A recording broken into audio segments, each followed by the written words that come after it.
Hi guys, today I just want to show you guys our persimmon tree. Why I want to show you guys is because this new foliage, like this really nice light green foliage. And you can see that this is just like late spring and you start to see the fruit is actually forming. And these are self-pollinated persimmon. So I think this is a Japanese variety.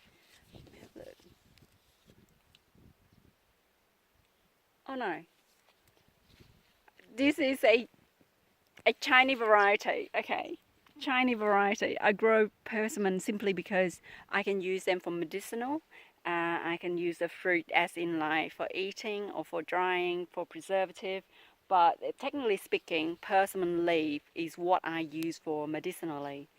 So what I do is that I harvest the young leaves.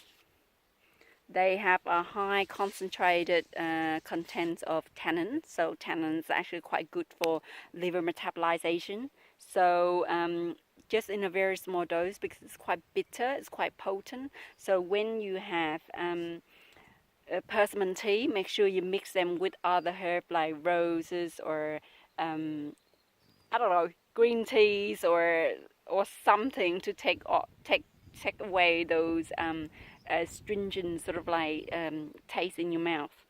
But medicinally, it's great. Okay, just for tea only. Okay, you don't use them for in alcohol tincture or anything.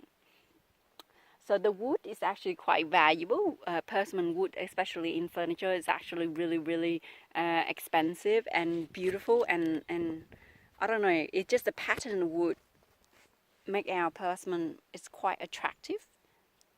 Is that how you say it? Oh, I don't know, but I think it's look beautiful and it's like a dark sort of like brownish pink sort of like pigment of the wood that appeal me the most. But for me, persimmon is for permission to eat, permission to use as medicinal. So I grow probably around three variety. Okay, one is a Chinese variety, which is this one. So this is a male fruit, like I showed you earlier, and this is a male flower. See that? That's a male. That's a female flower. So what you do is that they are self-pollinated. So the insects or the insects will just pollinate them themselves. And I also have a Fuji variety. So this is the Fuji variety. The leaf is a little bit different. They are smaller.